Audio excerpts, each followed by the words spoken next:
오늘 본문은 지난 목요일 큐티 본문입니다마는 화요일부터 32장 처음부터 보셔야 전체가 이해가 됩니다.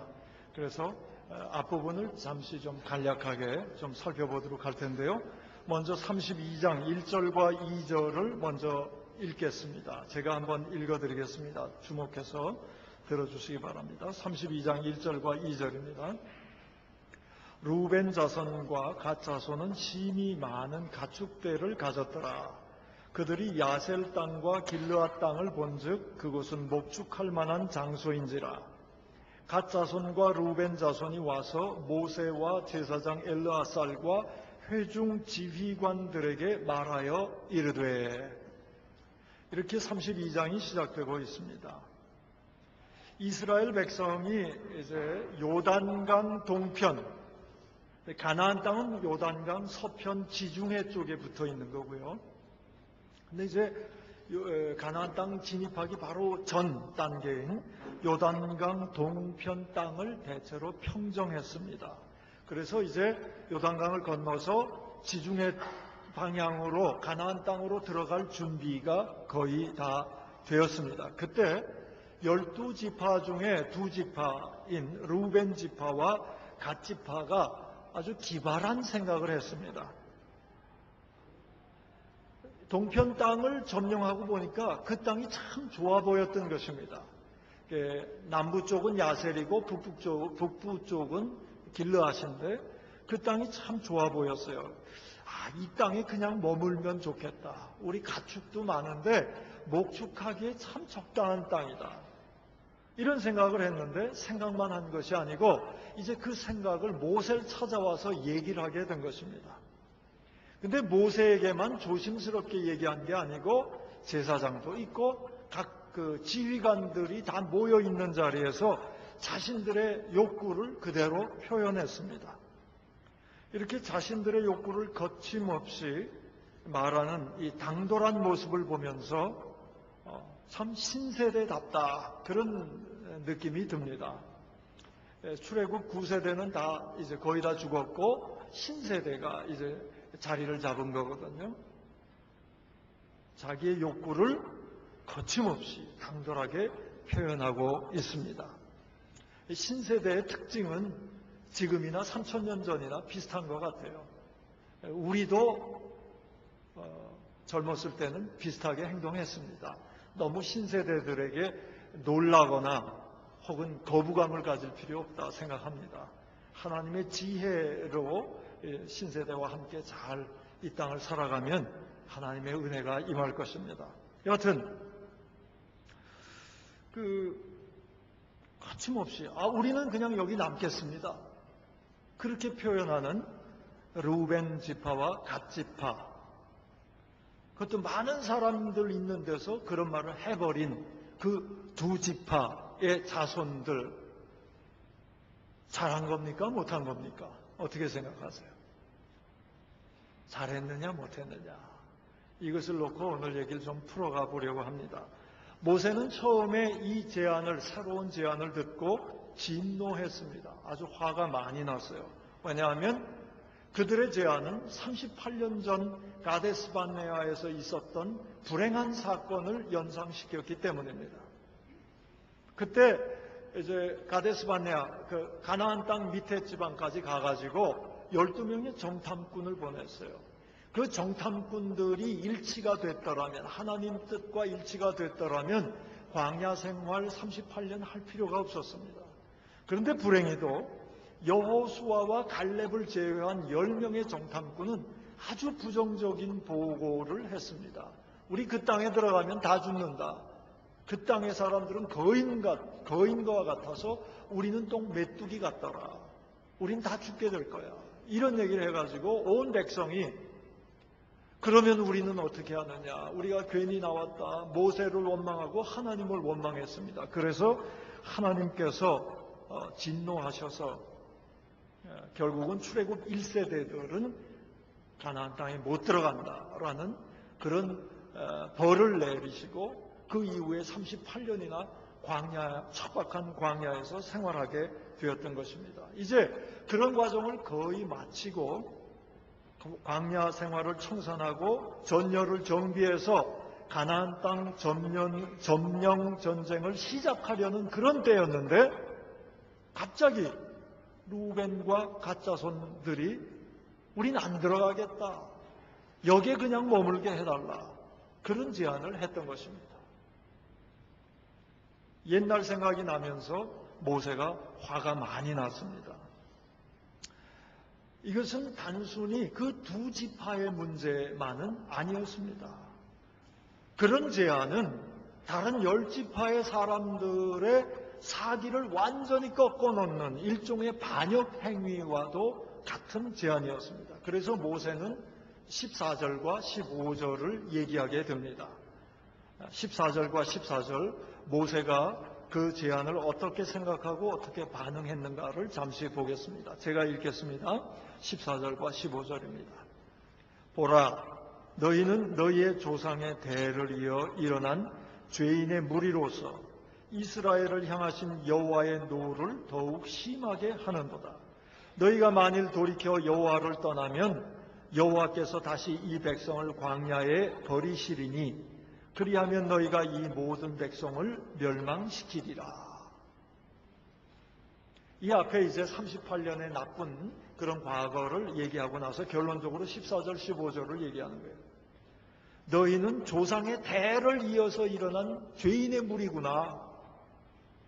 너희의 그런 행동은 하나님을 화나게 하시는 거야. 너희에게만 화내는 게 아니고 너희가 그렇게 행동하면 결국은 모든 백성을 멸망시키는 일이 되는 거다. 이런 아주 분노가 담긴 그런 표현을 하게 됩니다. 그러자 루벤과 갓의 신세대 지도자들은 새로운 제안을 하게 됩니다. 여기에 이 신세대들의 어떤 생명력을 느끼게 됩니다. 이렇게 얘기를 했어요. 그것이 16절과 19절, 16절에서 19절에 나오는데 제가 설명하기 전에 먼저 말씀을 한번 같이 읽고 그 얘기를 다시 한번 새겨보도록 하겠습니다. 교독을 해보겠습니다. 신세대들은 이런 모세의 강력한 책망을 받은 뒤에 어떻게 반응했는가 그것을 한번 살펴보겠습니다. 16절부터 저부터 한 절씩 교독하겠습니다. 그들이 모세에게 가까이 나와 이르되 우리가 이곳에 우리 가축을 위하여 우리를 짓고 우리 어린 아이들을 위하여 성읍을 건축하고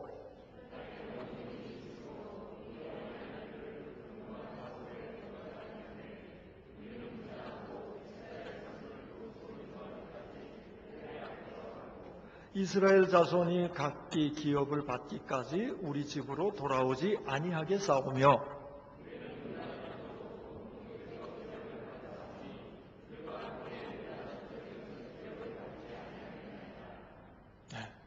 아주 궤도를 수정했습니다. 이 땅에 머물겠다는 것, 동편 땅에 머물겠다는 건 고수하면서도 모세가 무엇을 걱정하는지를 알아서 거기에 대한 새로운 답을 하고 있는 아주 지혜로운 답입니다. 무슨 얘기냐 하면 모세 선생님 뭘 염려하는지 잘 알겠습니다. 그런 얘기하는 거예요. 그러면서 이 동편 땅을 다 점령한 게 아니기 때문에 원주민들이 그냥 있는데 우리 처자식을 남겨놓고 가려면 좀 불안하니까 성읍을 좀 짓고 해가지고 성읍을 형성해서 안전하게 한 다음에 우리도 전쟁에 참여하겠습니다. 그런 선언을 하는 거예요. 그런데 모세의 마음을 다 읽었어요. 벌써 전쟁에 참여하는데 어떻게 참여하냐면 17절 마지막에 보면 이렇게 참여합니다.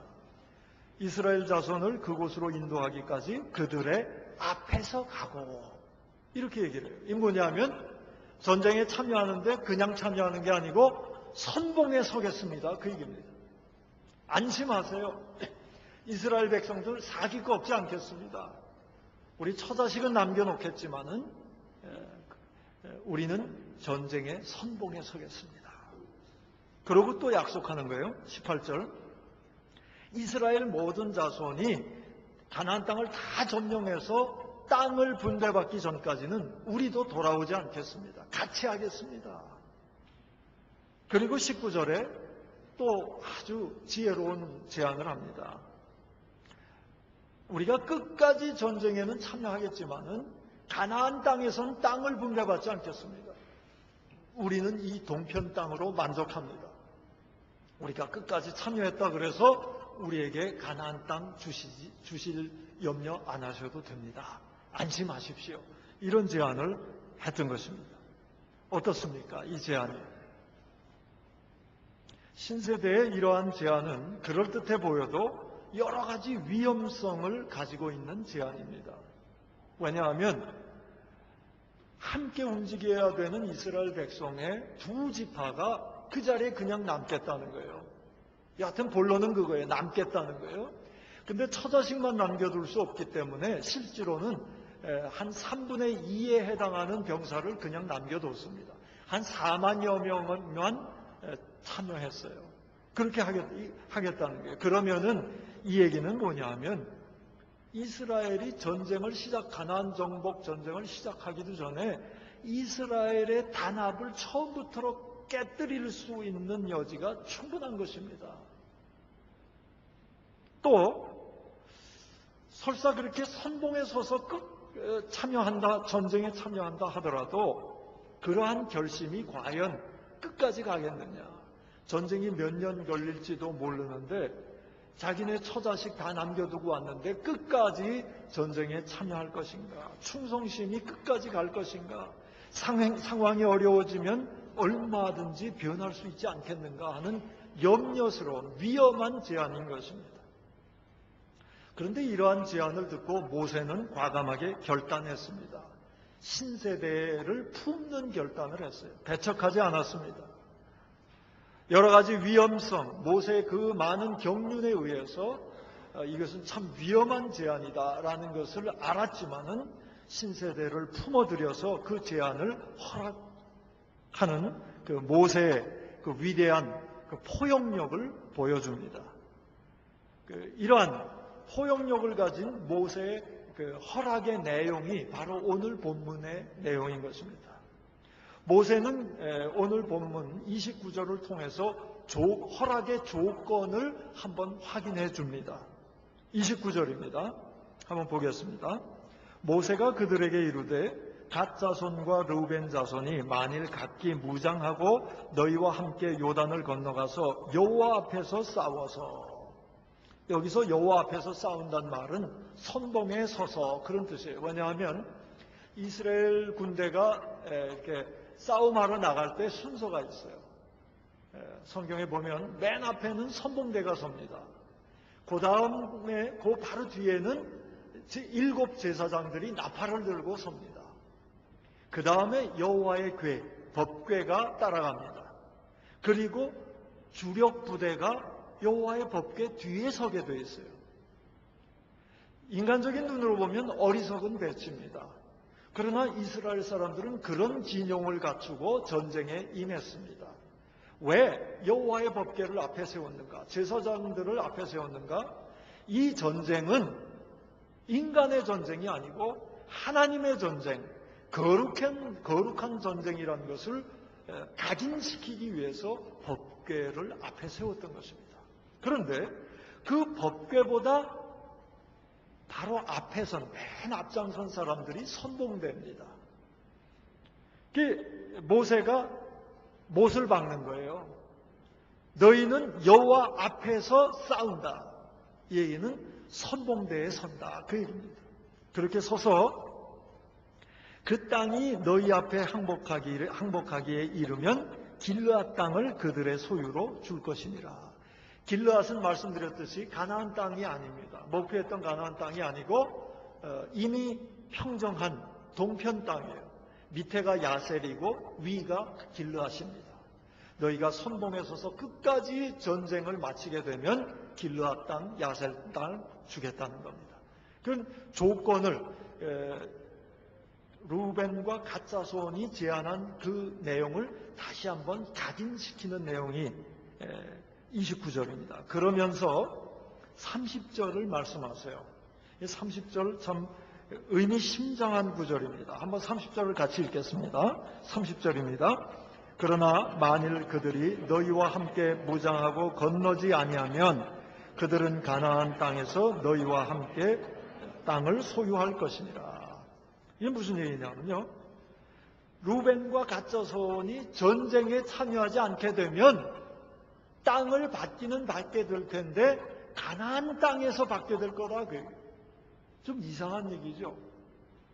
전쟁에 참여하지도 않았는데 다른 10지파가 얻어낸 그 가나안 땅에 땅을 주겠다, 그 얘기입니다. 민족을 배반하고 동편 땅에 머무르는 것만 해도 괘씸한데, 전쟁에 참여하지 않았는데 가나안 땅을 주겠다는 거예요. 무슨 얘기입니까? 여기서 우리가 이 모세의 위대한 점을 발견할 수가 있습니다. 모세는 사람 때문에 좌우되는 사람이 아니고 하나님의 뜻에 전적으로 순종하는 사람이다라는 것을 나타내 줍니다. 잘했던 잘못했던 하나님께서는 이스라엘 모든 지파에게 땅을 주시겠다고 약속하셨습니다. 하나님이 약속하신 대로 땅을 분배하겠다는 거예요. 하나님을 향한 모세의 순종을 보여주는 아주 귀한 대목입니다. 그리고 이러한 모세를 통해서 우리에게 주시는 교훈이 있어요. 하나님의 일은 감정으로 풀면 안 되고 순종으로 풀어야 된다, 이런 말씀을 주시는 거예요. 기분이 좋을 땐 막 하고 기분이 나쁠 땐 안 하고 이런 식으로 하나님의 일을 해서는 안 된다는 거예요. 괘씸한 루벤과 갓 자손들이지만 하나님의 명령에, 하나님의 말씀에 순종함으로 그 문제를 풀어가겠다라는 말씀이 30절의 말씀입니다. 그런데 30절의 말씀은 그런 뜻만 가지고 있는 것이 아닙니다. 또 다른 뜻을 가지고 있어요. 무슨 얘기냐 하면, 너희들이 동편에 남아서 전쟁에 참여하지 않게 되면 너희들은 결국은 가나안 땅으로 오게 될 것이다, 그런 얘기입니다. 더 분명하게 설명하면 그거예요. 너희들 지금 동편에 남지만 전쟁에 참여하지 않으면 그 땅에서 고난당하다가 쫓겨날 거야, 그 얘기입니다. 쫓겨나서 다른 10지파가 얻어낸 그 땅에 와서 살게 될 거야, 그런 얘기입니다.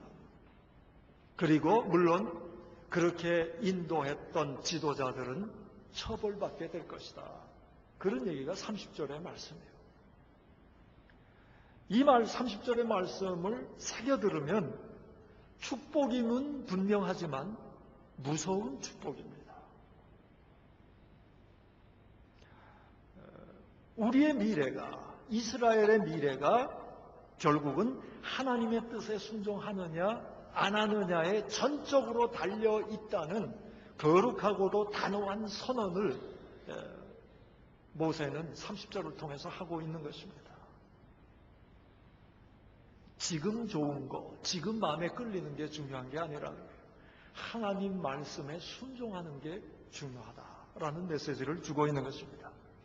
이러한 말씀을 들은 갓 지파와 갓과 루벤 자손들은 31절로 응답합니다. 아주 흔쾌한 응답인데요, 우리가 한번 같이 읽어보겠습니다. 31절입니다. 같이 읽습니다. 갓 자손과 루벤 자손이 대답하여 이르되 여호와께서 당신의 종들에게 명령하신 대로 우리가 행할 것이라. 명령하신 대로 우리가 행할 것이라. 지난주 설교 때 말씀드렸어요. 새 세대를 향한 기절을 이루는 그 메시지가 무엇인가? 슬로브와 딸들을 통해서 주시는 메시지가 무엇인가? 믿음과 순종이다, 그런 얘기 드렸습니다. 갓 자손과 루벤 자손은 신세대여서 조금 튀는 감은 있지만 하나님 앞에서 바른 자세를 가진 거예요. 가나안 땅 정복하게 될 거 우리 믿습니다. 말씀대로 순종하겠습니다. 말씀대로 선봉에 서겠습니다. 그 선언을 31절에 하고 있는 것입니다. 어떻습니까?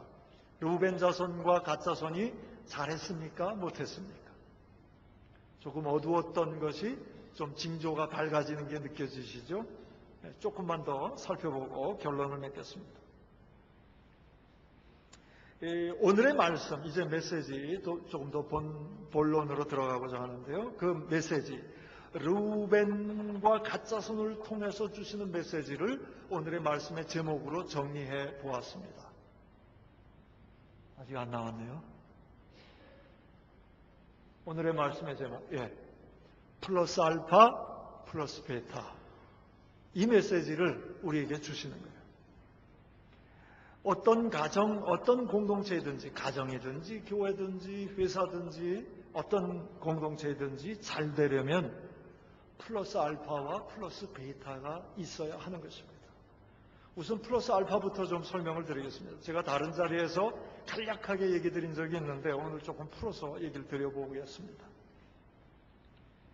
플러스 알파라는 뜻이 무엇입니까? 우리가 흔히 쓰고 있는데요. 어떤 일이 있는데 거기에 좋은 것이 덧붙여질 때 플러스 알파가 되었다. 그렇게 표현하잖아요. 공동체가 잘 되려면 공동체에 속한 사람들이 플러스 알파의 자세를 가지고 행하면 그 공동체는 잘 됩니다. 제가 예를 들어보겠습니다. 어떤 가정의 예입니다. 가정에 가만히 보니까 소득원이 아빠 그 가장밖에 없는데 그 가장의 수입이 좀 부족했습니다.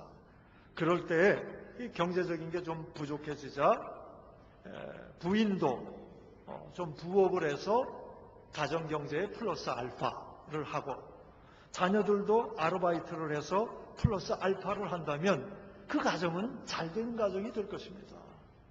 그렇지 않겠습니까? 잘못되는 집안은 어떤 집안인가? 마이너스 알파 하는 집안이에요. 가만히 보니까 아빠의 수입이 부족하다 이거예요. 그것을 알고 부인이 이렇게 얘기를 합니다. 그것 봐, 내 말 안 듣더니 그 모양이지. 이렇게 얘기하면서 부업을 하긴 하는데 알파를 얻어내긴 얻어내는데 플러스 알파 하는 게 아니고 마이너스 알파 하는 거예요.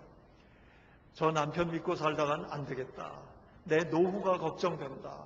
그래서 몰래 알파를 얻어가지고 자기 통장에 저축하는 그런 부인. 역시 핏줄은 모석이죠.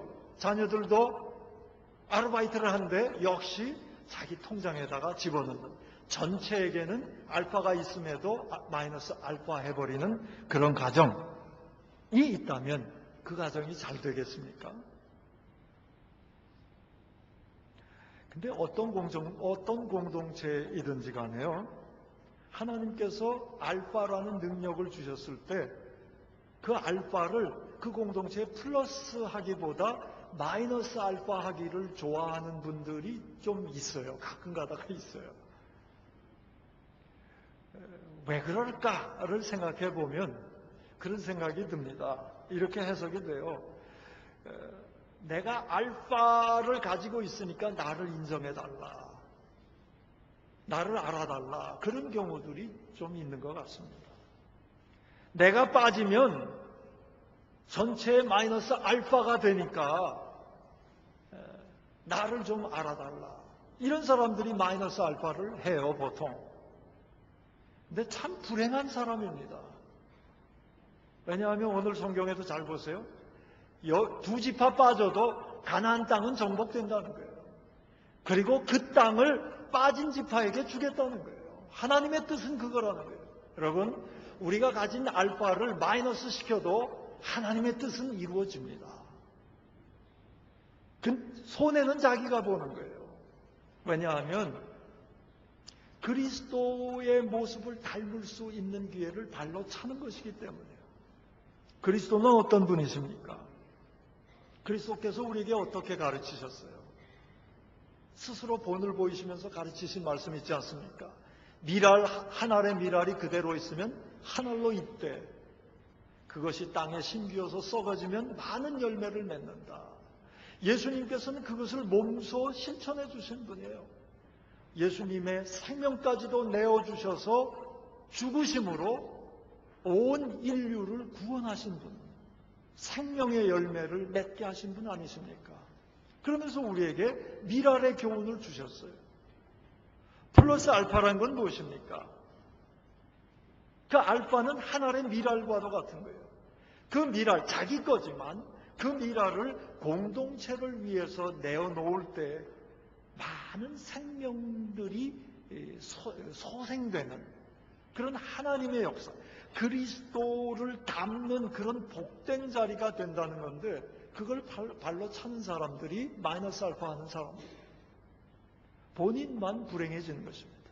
우리는 지혜로워야 됩니다.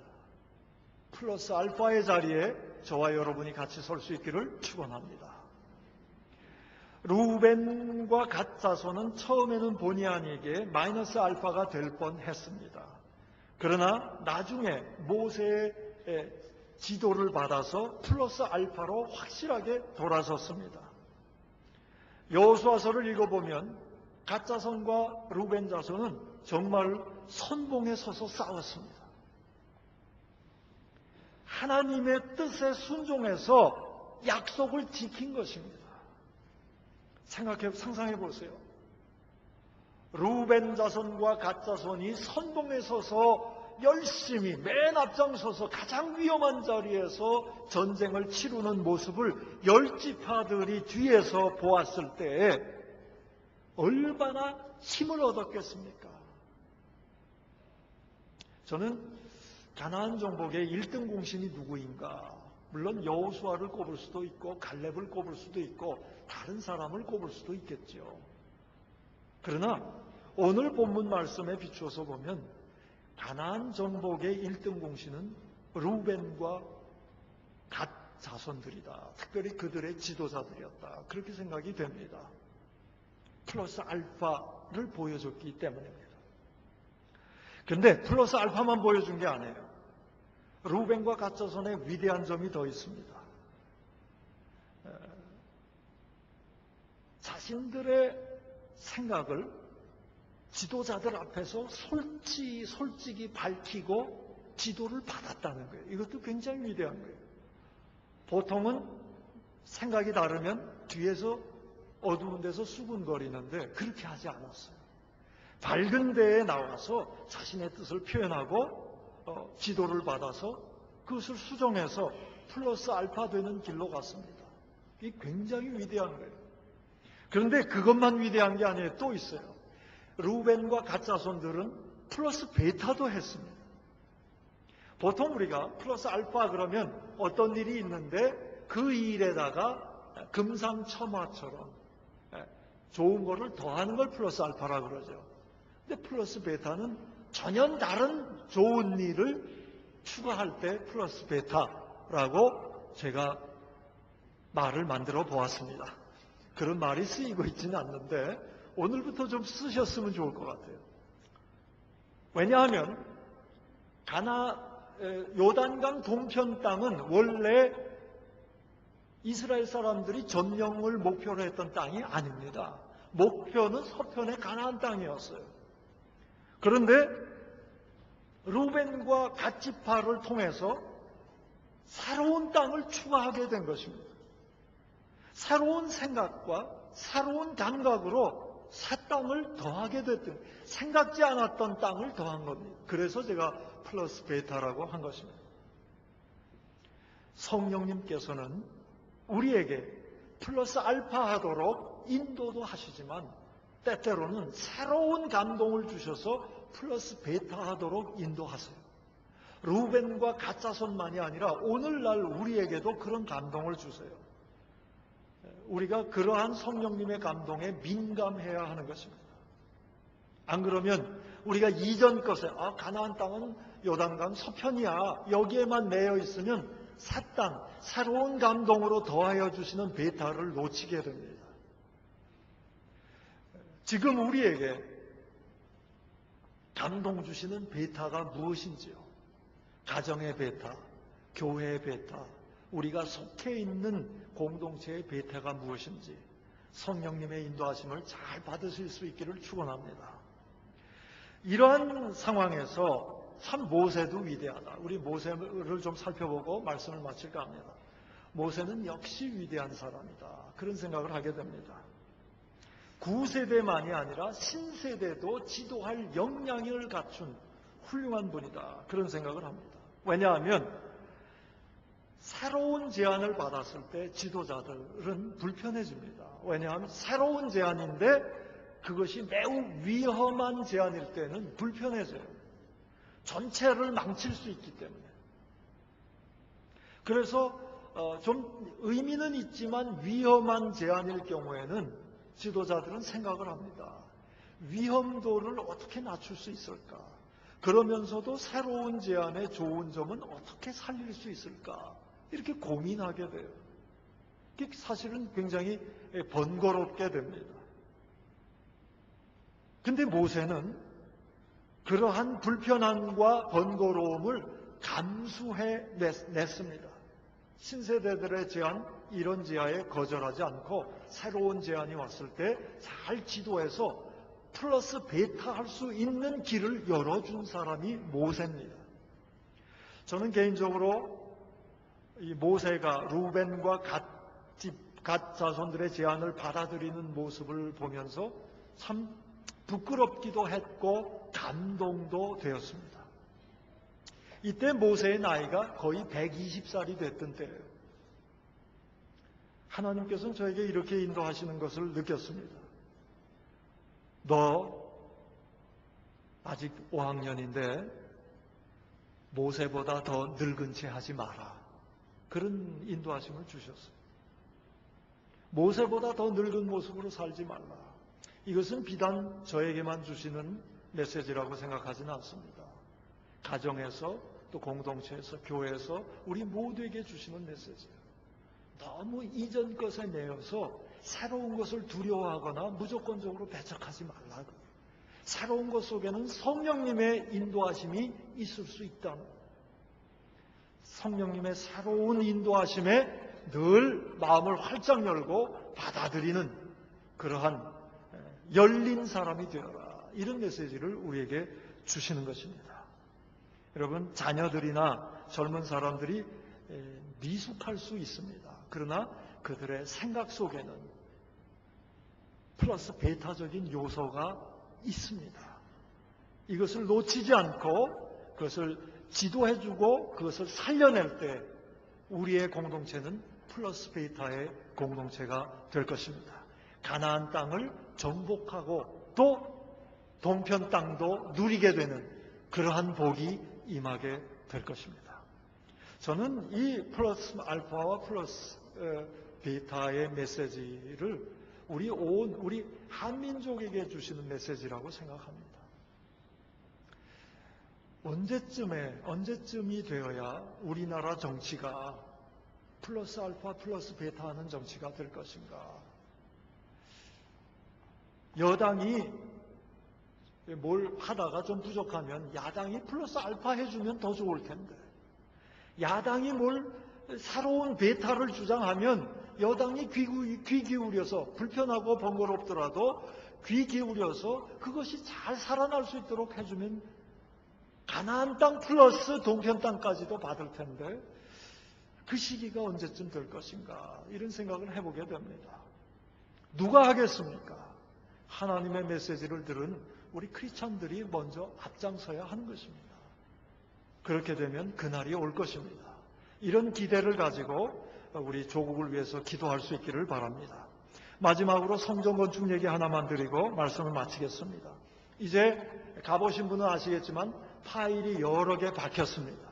파일 공사 중이고 파일 공사가 7월까지는 끝내게 될 것입니다. 본격적으로 이제 건축이 시작되었는데 재직회 때에 그런 소식들을 좀 자세히 전하게 될 것이고요. 또 중요한 결정들을 많이 내려야만 합니다. 이런 때에 재직들이 좀 많이 참여해서 서로 플러스 알파하고 플러스 베타 하라는 것이 하나님의 소원이세요. 하나님께서 그렇게 건축을 향해서 플러스 알파하고 플러스 베타 하라고 원하신다고 생각되시는 분들은 다음 주 저녁 예배 때 있는 재직회에 좀 참여하시기 바랍니다. 물론 주일 저녁이 쉽지 않습니다. 또 여러 사정이 있는 것도 잘 압니다. 그렇지만 우리가 좀 특별한 때 아닙니까? 좀 힘을 내야 될 때입니다. 그리고 여러 사정으로 비록 참석할 수 없다 하더라도 주보에 자세한 건축 소식과 기도 제목들이 나가고 있습니다. 적어도 재직회에는 못 오더라도 기도 때마다 우리가 성전 건축을 위해서 기도할 수 있는, 그렇게 함으로써 플러스 알파 플러스 베타하는 우리 온 성도님들 되시기를 축원합니다. 제가 성전 건축 얘기들을 선배님들이나 다른 교회 얘기를 들어보면 굉장히 부정적인 얘기들 많이 하시더라고요. 성전 건축하다가 담임 목사가 쫓겨났다 이런 얘기도 하고 굉장히 시험에 들어서 고통을 겪었다 이런 얘기들 해요. 그러나 하나님께서 오늘 민수기를 통해서 우리에게 길을 가르쳐 주시는 거예요. 우리 온 성도가 할 수 있는 바, 할 수 없는 거 하지 않으셔도 돼요. 할 수 있는 바 플러스 알파하고 플러스 베타하면 우리 싱가포르 한인교회는 정말 순조롭게 건축되어서 아시아의 복의 근원이 되었다라는 간증을 하게 될 것입니다. 믿고 순종하며 하나님의 뜻에 따라오시는 저와 여러분 될 수 있기를 축원합니다. 말씀을 마칠 때 인사하고 좀 마치려고 그래요. 오늘 좀 특별하게 인사하고 마치려고 그러는데 인사를 좀 이렇게 했으면 좋겠습니다. 먼저 하는 분이 플러스 알파 합시다. 그렇게 인사하시면 받는 분이 플러스 베타 합시다. 그렇게 인사하세요. 저하고 좀 먼저 하시겠습니다. 플러스 알파 합시다. 우리 서로 인사하겠습니다.